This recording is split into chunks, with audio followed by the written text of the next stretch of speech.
Señor, por esta palabra que vamos a recibir, Dios. Sabemos que viene de parte tuya, que nos vas a hablar a cada uno en las necesidades que tenemos, en el sentimiento, Dios, en esa gratitud que también queremos expresar. Nos aclararás, Dios, el panorama para esta semana. No, acá estoy bien. Nos darás una palabra que será rema para esta semana, Dios, para lo que tenemos que desarrollar, desempeñar, Dios.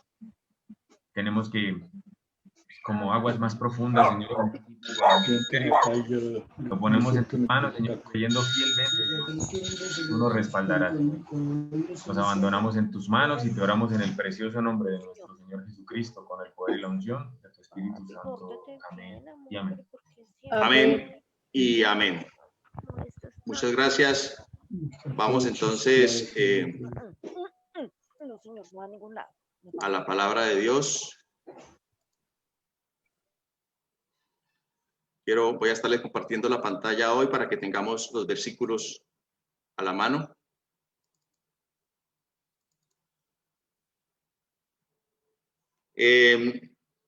Estamos en la serie Rescatados por Cristo y hoy es la tercera predicación y es Rescatados de la maldición de la ley. Antes de ir a la palabra de Dios, como siempre, acostumbramos a levantar nuestras Biblias y decimos: la Biblia me enseña a relacionarme con Dios y a vivir en armonía los unos con los otros, asumiendo mis responsabilidades de hoy y confiando en Dios para mañana. Amén. Amén. Y vamos a la palabra de Dios.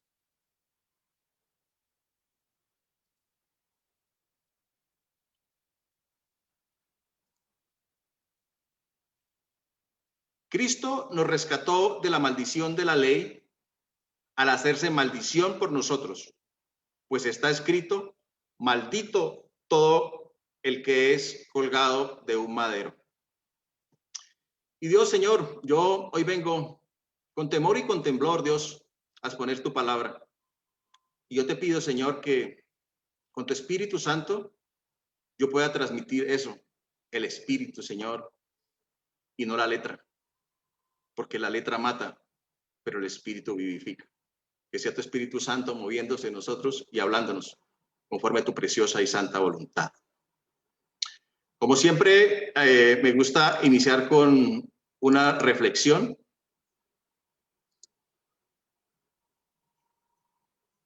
Tienen sus preguntas en la pantalla.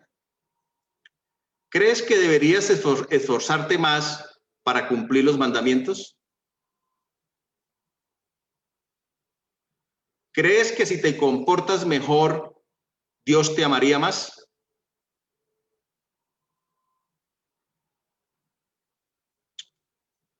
Que quede ahí la reflexión. Entonces dice que Cristo nos rescató de la maldición de la ley al hacerse maldición por nosotros, pues está escrito: maldito todo el que es colgado de un madero. Ahora, aquí tenemos que hacer una aclaración. Voy a dejarle los versículos. Y es que la ley en sí no es una maldición,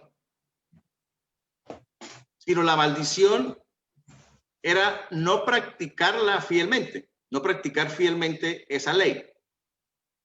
Entonces, por eso dice ahí en Deuteronomio 27:26, dice: maldito sea quien no practique fielmente las palabras de esta ley.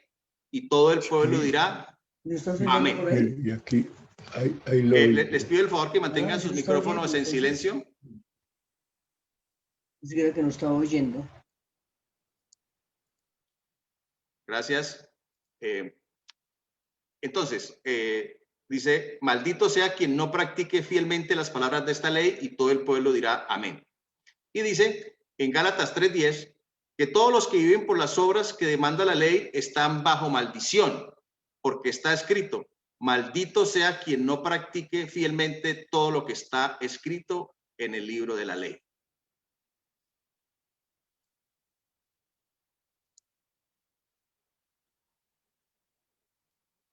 A los fariseos se les ha dado una muy mala fama. Los consideramos hipócritas y superficiales. Pero eran justamente ese grupo de personas comunes y corrientes comprometidas radicalmente con la verdad. Querían manejar asuntos como el dinero y el sexo de una forma absolutamente correcta, sin contaminarse por el pecado. Eran esas personas comprometidas y sinceras de la época, ansiosas por ver el establecimiento del reino de Dios y la erradicación del pecado. Y también esperaban el Mesías.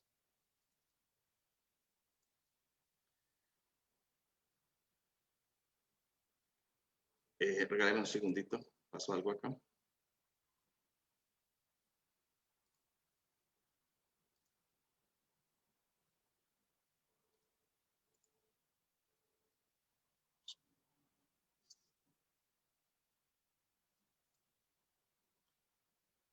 Perdón, un segundo que se me fue acá la presentación.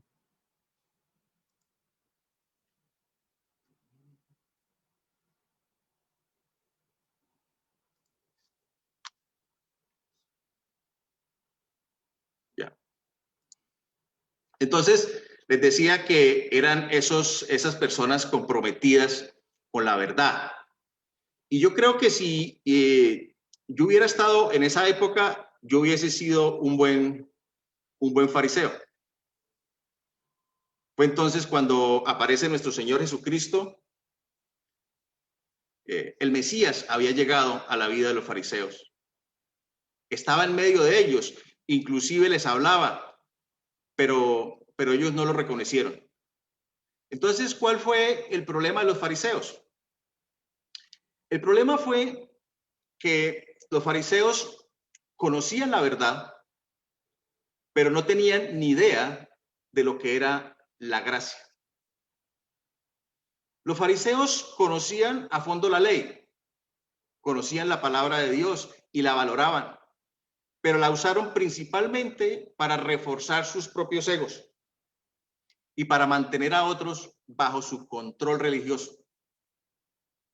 Ellos son un ejemplo clásico de lo que Pablo escribiera: el conocimiento envanece, mientras que el amor edifica. Y ojo con esto, es que el orgullo nos priva de experimentar la gracia de Dios. El orgullo nos priva de experimentar la gracia de Dios.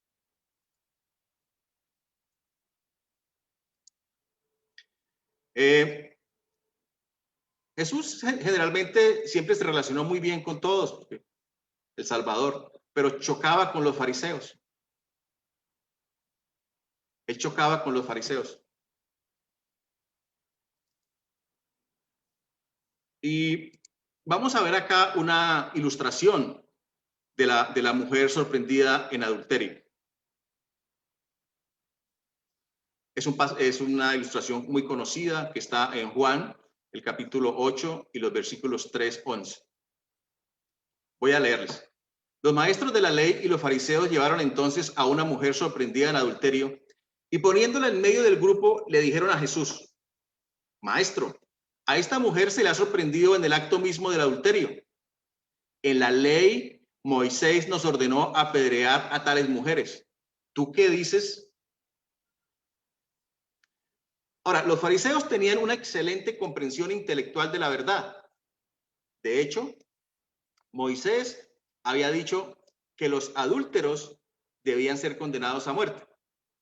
Y el Levítico 20:10 dice que si alguien comete adulterio con la mujer de su prójimo, tanto el adúltero como la adúltera serán condenados a muerte.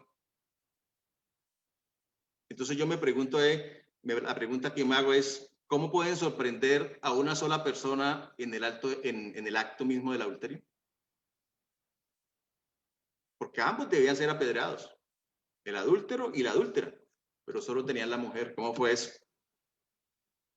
Ahora, con esta pregunta le estaba entendiendo una trampa para tener de qué acusarlo.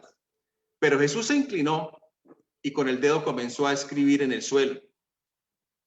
Y como ellos lo acosaban a preguntas, Jesús se incorporó y les dijo: aquel de ustedes que esté libre de pecado, que tire la primera piedra. E inclinándose de nuevo, siguió escribiendo en el suelo. Al oír esto, se fueron retirando uno tras otro, comenzando por los más viejos, hasta dejar a Jesús solo con la mujer que aún seguía allí. La asombrosa declaración de Jesús les llevó a tener un momento inusual de claridad. En lo profundo de su corazón, todos los fariseos se dieron cuenta de que ellos también habían pecado. Tal vez el hombre con que la mujer estaba adulterando también estaba allí entre la multitud, listo para tirarle piedra. Todos eran, de hecho, igual que la mujer. Ninguno de ellos había logrado cumplir los requisitos de la ley. Probablemente no habían cometido ese pecado en particular, pero todos eran culpables de algún pecado.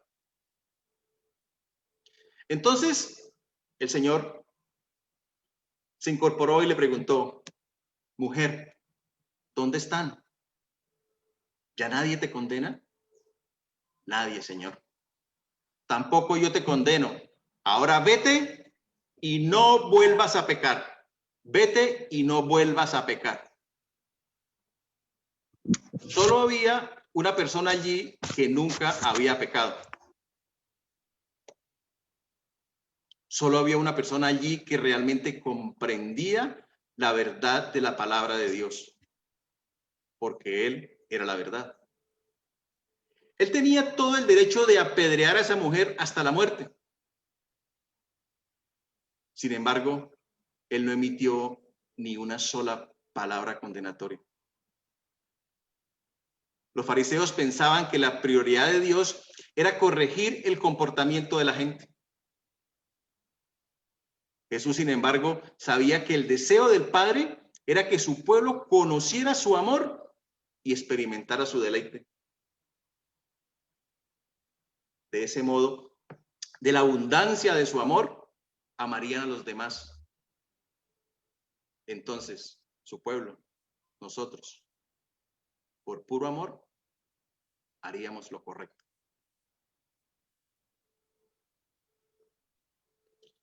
Las personas religiosas se preocupan por las reglas.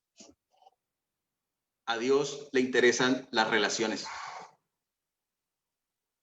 Las personas religiosas ponen las leyes por encima del amor. Dios hace del amor la meta suprema. A las personas religiosas les preocupa ser correctas. A Dios le interesa más que seamos genuinos. Solo entonces podremos ser rectos. El objetivo principal de las personas religiosas es conocer la palabra de Dios. Dios quiere que nuestro objetivo principal sea conocer al Dios de la palabra.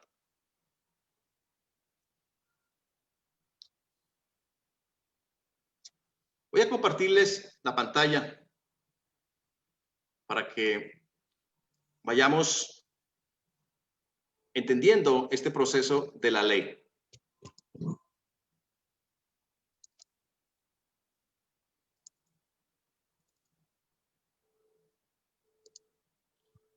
Dice en Juan 1:17, dice: pues la ley fue dada por Moisés, mientras que la gracia y la verdad nos ha llegado por medio de Jesucristo. Entonces la pregunta es, ¿por qué el Dios de la gracia nos dio la ley? Y Pablo empieza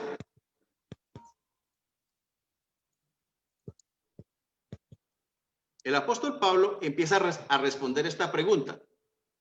Bueno, primero explica que la ley no se dio sino hasta cientos de años después del pacto original de Dios con Abraham.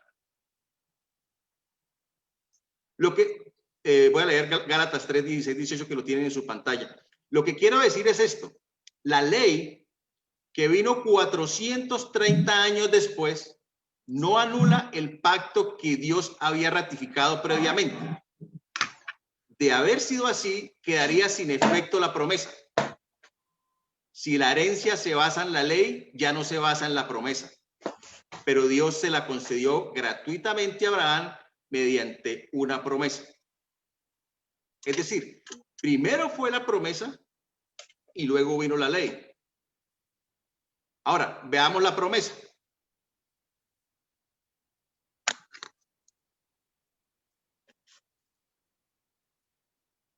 La tienen en pantalla. ¿Qué dice? No temas, Abraham.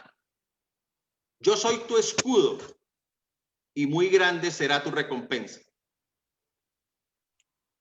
Y en Génesis 15:5 dice, mira el cielo y cuenta las estrellas a ver si puedes.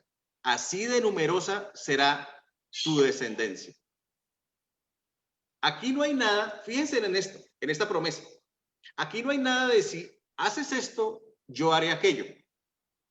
Dios solo hace promesas incondicionales, sin condición.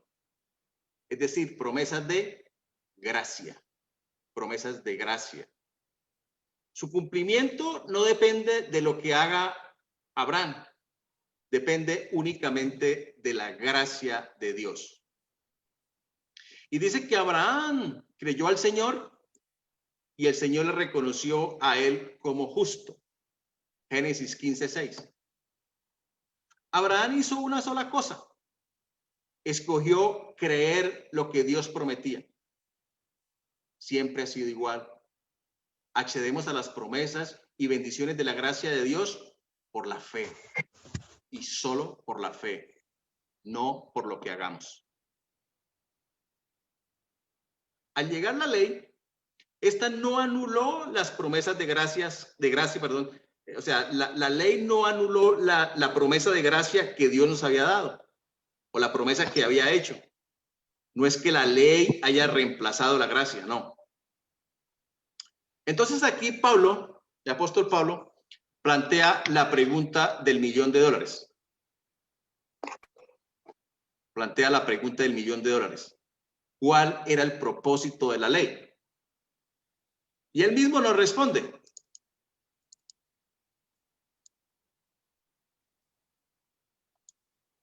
Está en Romanos 3:19-20, está en su pantalla. Dice, fue añadida por causa de las transgresiones. Es decir, nuestra rebeldía contra Dios. ¿Qué significa eso en realidad? Vamos ahora a Romanos 3:19-20. Dice,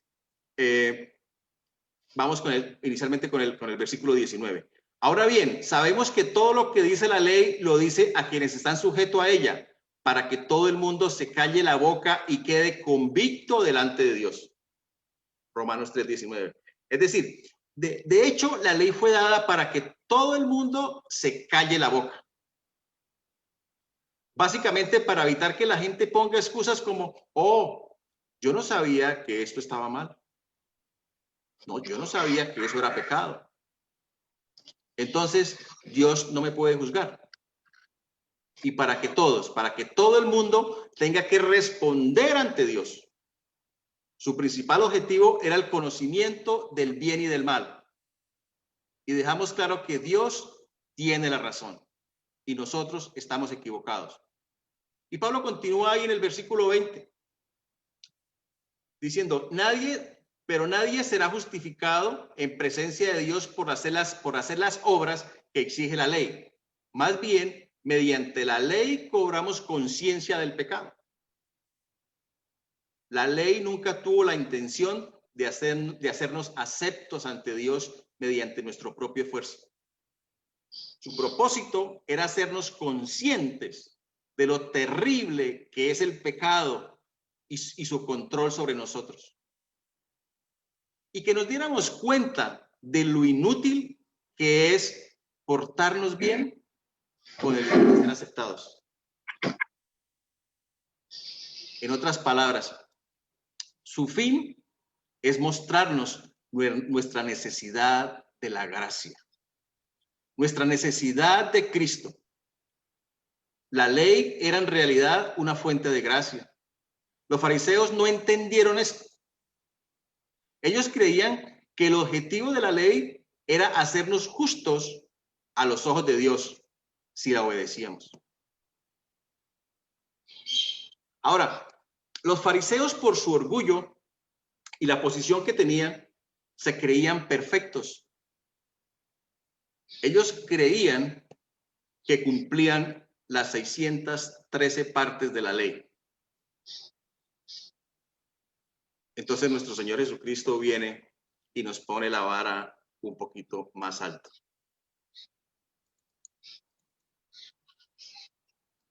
Yo creo que todos conocemos esta competencia atlética del salto de salto alto o salto con garrocha también podría ser, que es donde ponen un listón, una vara y van saltando. Y en la medida que lo supera, pues van subiendo la vara. Van subiendo la vara hasta que la tumban. Y al final, pues solo queda un solo competidor. Y le suben más la vara. Hasta que la tumba. Pero al final, todos fallan. No importa lo alto que se la hayan subido, siempre terminan fallando. Siempre terminan tumbando la vara. Y entonces, a los fariseos y a nosotros el Señor nos dice, porque les digo a ustedes que no van a entrar en el reino de los cielos a menos que su justicia supere a la de los fariseos y de los maestros de la ley. Los maestros de la ley y los fariseos creían haber cumplido las 613 partes de la ley y ahora el Señor dice que tienen que superar la justicia de los fariseos. Y también nos lo dice a nosotros. Tranquilo, ya vamos a solucionar este problema. Pero entonces el Señor nos pone la vara aún más alta. El Señor Jesucristo pone la vara aún más alta. Y Él dice, ustedes han oído que se dijo a sus antepasados, no mates. Y todo el que mate quedará sujeto al juicio del tribunal. Pero yo les digo que todo el que se enoje con su hermano quedará sujeto al juicio del tribunal. Es decir, está al mismo nivel el homicidio que el enojarse con el hermano. Ya está muy alta esa vara, ¿no? Pero el Señor la pone aún más alta todavía.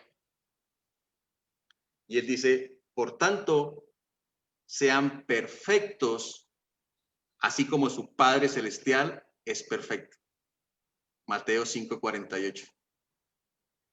El verdadero propósito de la ley es mostrarnos que sin la gracia de Dios no podemos agradar a Dios. Su objetivo, el objetivo de la ley, es que nos rindamos ante la misericordia de Dios, plenamente conscientes de cuánto necesitamos su misericordia. Los fariseos lo tergiversaron todo y utilizaron la ley para exaltarse a sí mismos, para conseguir el respeto de los demás y para convencerse que ellos y solo ellos tenían la razón. Y eso es orgullo. Eso es orgullo. Nuestro Señor Jesucristo no vino a anular la ley. No cumplirlas. No piensen, está en su pantalla Mateo 5, 17, 18. No piensen que he venido a anular la ley o los profetas. No he venido a anularlos, sino a darles cumplimiento. Les aseguro que mientras existan el cielo y la tierra, ni una letra ni una tilde de la ley desaparecerán hasta que todo se haya cumplido. Entonces aquí viene el gran interrogante y yo creo que ustedes están reflexionando sobre eso. Y fue una reflexión que me hice durante mucho tiempo. ¿Cómo puedo cumplir la ley? Cuando el Señor me dice, sean perfectos, como su Padre es perfecto. Vamos a ver qué nos dice la palabra de Dios.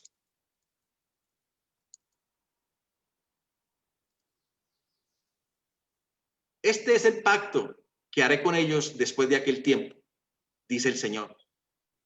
Pondré mis leyes en su corazón y las escribiré en su mente. Un nuevo pacto. ¿Un nuevo pacto en qué? En su sangre. Él pone las leyes en nuestra mente y en un nuevo corazón. Ahora que somos nueva creación, cuando vamos a Cristo somos una nueva creación. Tenemos un nuevo corazón y nuestra mente está renovándose con la verdad. La ley de Dios ya no es un conjunto de palabras en una tabla de piedra. Está escrita en nuestro interior mediante la presencia del Espíritu de Dios y la palabra de Cristo que habita en nosotros. Entonces, ¿puede acaso ser malo nuestro corazón?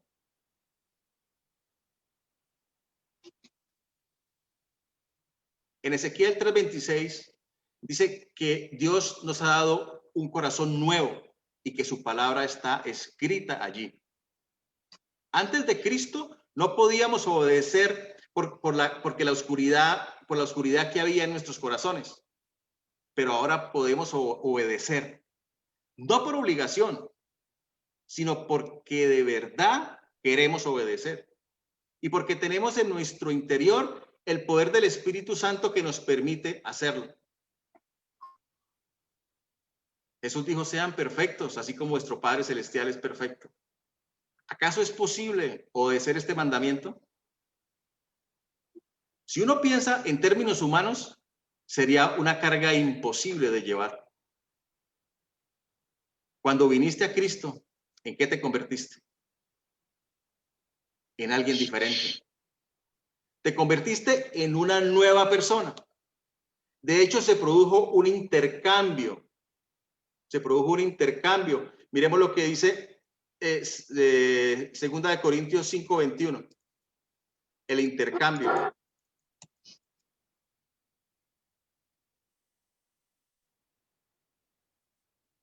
Dice, Jesús se hizo pecado. Dice, al que no cometió pecado alguno, por nosotros Dios lo trató como pecador, para que en él recibiéramos la justicia de Dios. Entonces Jesús se hizo pecado. ¿Y tú y yo qué llegamos a hacer? Justicia de Dios. Y somos justos, y tú eres justo hasta la médula. Eso es la perfección. Ahí cumplimos el mandamiento de ser perfectos. No por lo que nosotros somos, sino por lo que Cristo hizo en nosotros. Él se hizo maldición para que nosotros fuésemos bendición. Él se hizo pecado para que nosotros fuésemos justicia de Dios. No es lo que hacemos, sino por qué lo hacemos. Y sobre esa base, eres completamente libre de escoger hacer lo correcto. No siempre lo lograrás. Tropezarás de vez en cuando. Pero eso no cambia el hecho de que eres justicia de Dios. Por lo tanto, en Cristo sí puedes cumplir ese mandamiento. Casi todos hemos caído en la trampa de querer agradar a Dios haciendo cosas o teniendo una lista de lo que un cristiano debe hacer o no debe hacer. A nuestro Señor Jesucristo los fariseos lo acusaban de que sus discípulos no se lavaban las manos. Y el Señor les dijo que lo que entra por la boca no es lo que contamina al hombre, sino lo que sale de la boca.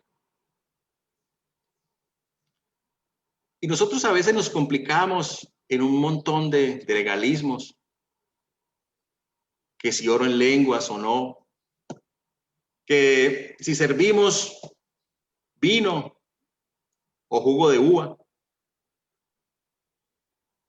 Claro que no podemos torcer la verdad, pero ojo con esto. La verdad puede ser una crueldad si no se dice con amor.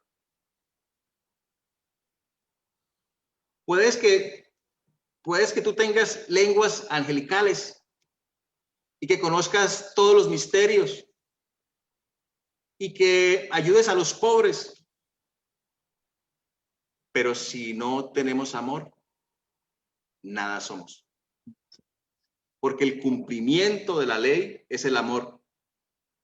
Puedo hacer muchas cosas y tratar de tener un buen comportamiento, pero si no tengo amor, nada soy. Soy como un platillo que resuena. Por eso la esencia de la ley no es una carga pesada. Es importante entender que obedecer desde nuestro corazón no debe ser una carga pesada. Vamos a leer Primera de Juan 5:3. Dice, en esto consiste el amor a Dios, en que obedezcamos sus mandamientos y estos no son difíciles de cumplir. No son difíciles. Dios nos da descanso por su gracia.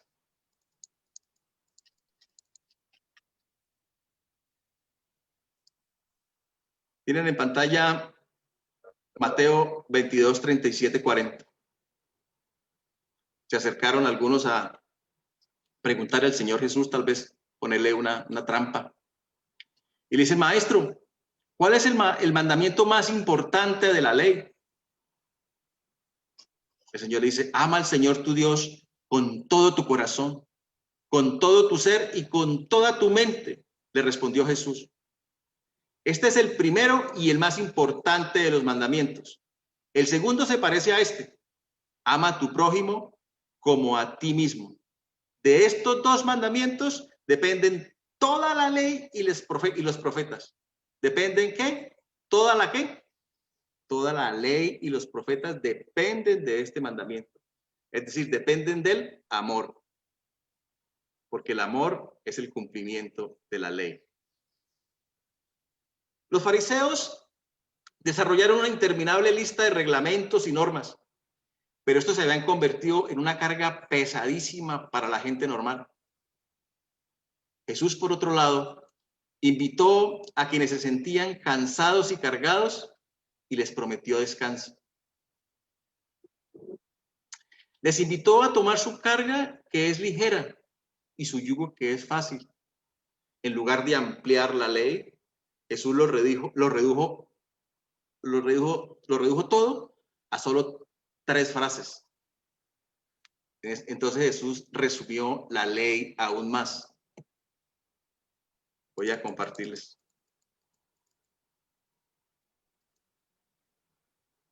Dice Mateo 7:12. Así que en todo, traten ustedes a los demás tal y como quieren que ellos lo traten a ustedes. Lo repito. Así que en todo traten ustedes a los demás tal y como quieren que ellos lo traten a ustedes. De hecho, esto es la ley y los profetas. Esto es la ley y los profetas. Ahí se reduce la ley. 613 reglas quedan reducidas en el amor, porque fácil y ligera es la carga del Señor. Si cumpliésemos la ley a la perfección, ¿qué cara tendría? Si cumpliésemos esos 613 mandamientos, ¿qué cara tendría? Tendría la cara del amor hacia Dios y hacia los demás. Y esa es la ley escrita en nuestros corazones y la que podemos cumplir si decidimos vivir en el poder del Espíritu Santo. Entonces, ¿cómo amamos a Dios con todo nuestro corazón y con toda nuestra alma y con toda nuestra mente? El principio fundamental es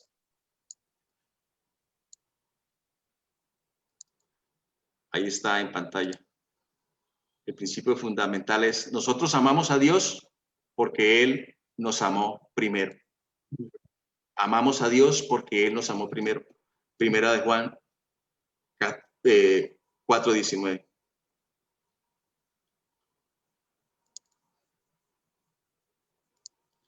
Entonces dice, pero cuando se cumplió el plazo, Dios envió a su Hijo, nacido de una mujer, nacido bajo la ley, para rescatar a los que estaban bajo la ley, a fin de que fuéramos adoptados como hijos. Ustedes ya son hijos. Dios ha enviado a nuestros corazones el Espíritu de su Hijo que clama, Abba, Padre. Abba, Padre. Él nos rescató de la maldición de la ley al enviar a su Hijo a morir en la cruz. Y ahora nosotros podemos decir, Abba, Padre, Papito, Dios, te amamos y te servimos.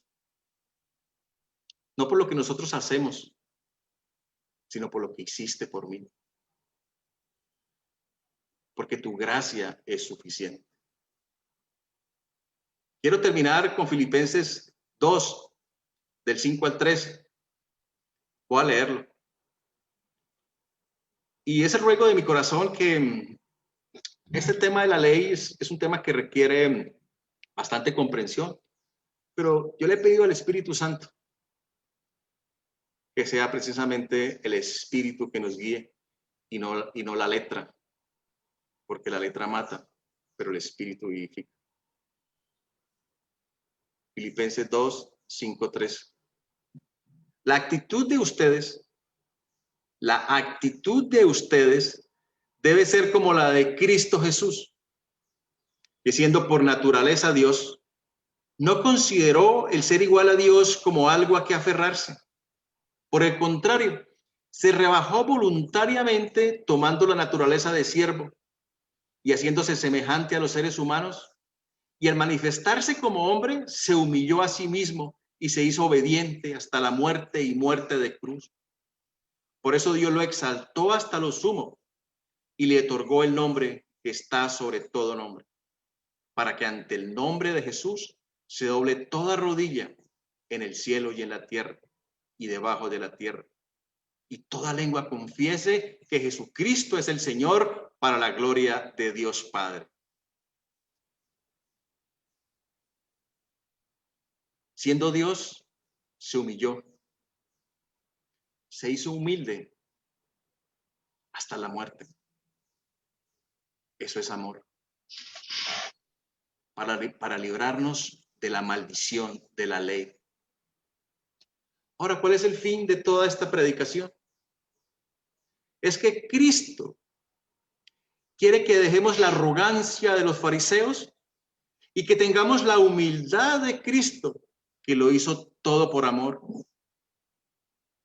Y como se rebajó, Dios lo exaltó hasta lo sumo. Que por amor nos humillemos ante Dios y ante los demás, considerando a los demás como superiores a nosotros mismos. Así seremos perfectos y cumpliremos sus mandamientos. Porque Dios se opone a los orgullosos, pero da gracia a los humildes. Porque el orgullo, la arrogancia, es ir hacia arriba. Pero Cristo se rebajó. Las aguas siempre corren hacia abajo. Humíllate ante Dios y ante los demás, porque tú ya estás muy alto. Tú estás sentado con Cristo en lugares celestiales y ya no puedes subir más. Si entiendes tu posición en Cristo, tú ya no puedes subir más porque estás sentado con Cristo en lugares celestiales. Humíllate y como el agua desciende y vea las profundidades del amor y la gracia del Padre. Y entonces Dios te exaltará. Humíllense, pues, bajo la mano poderosa de Dios, para que Él los exalte a su debido tiempo. Oremos. Dios, gracias por este tiempo, Señor. Gracias por que nos has hablado claro, Dios, y que no podemos hacer nada más, que no podemos comportarnos mejor para que tú nos ames más, porque tu esencia es amor, porque nos amaste tanto que moriste en una cruz para librarnos de la maldición de la ley y para hacernos justos, para darnos un nuevo corazón y escribir ese amor en ese corazón renovado. Y ahora podemos servirte, Señor, no porque nos toque, sino porque tú nos amaste primero. Y porque en el amor se cumple la ley. Y que yo puedo hacer muchas cosas, muchas obras, ayudar a los pobres, orar 4 horas, ayunar todos los días, diezmar tal vez. Pero si no tengo amor, no soy nada. Soy como un platillo que resuena. Gracias, Señor, porque es el amor lo que nos mueve. Pero tú nos estás invitando hoy, Señor, a ser humildes de corazón, a reconocer a los demás como superiores nuestros. Y ya no ir hacia arriba, sino ir hacia abajo, como van las aguas. Y tú nos estás invitando a sumergirnos en humildad, en esas aguas más profundas, para descubrir la gracia y el amor del Padre. Toca nuestros corazones, Señor. Y te alabamos por lo que hiciste, Dios, por lo que estás haciendo. Gracias, Señor, porque en el amor cumplimos toda la ley, porque fácil y ligera es tu yugo, ligera es tu carga, Dios. Gracias, Padre. Gracias, Dios. Te alabamos y entregamos este día en tus manos, Señor. Y gracias, Señor, porque tú has transformado nuestras vidas, Señor. Y gracias porque la ley nos llevó a darnos cuenta del bien, del mal, del pecado, Señor, para que todos quedemos callados la boca, que no es por nuestras obras, Señor, sino es por tu gracia, Dios. Y que te necesitamos sí o sí de ti desesperadamente. Y hoy te invitamos, Espíritu Santo, te invitamos, Señor, que vengas a nuestras vidas, que nos llenes y que sacies nuestra sed, bendito Dios. Porque tú no nos juzgas, Señor. Porque a veces nos tiran ahí, Señor, y nos juzgan y nos quieren tirar piedra.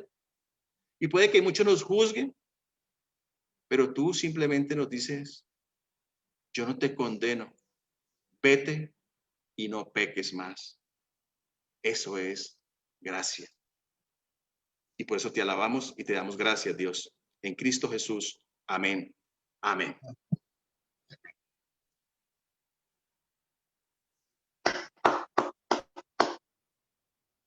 Querida familia, es un privilegio,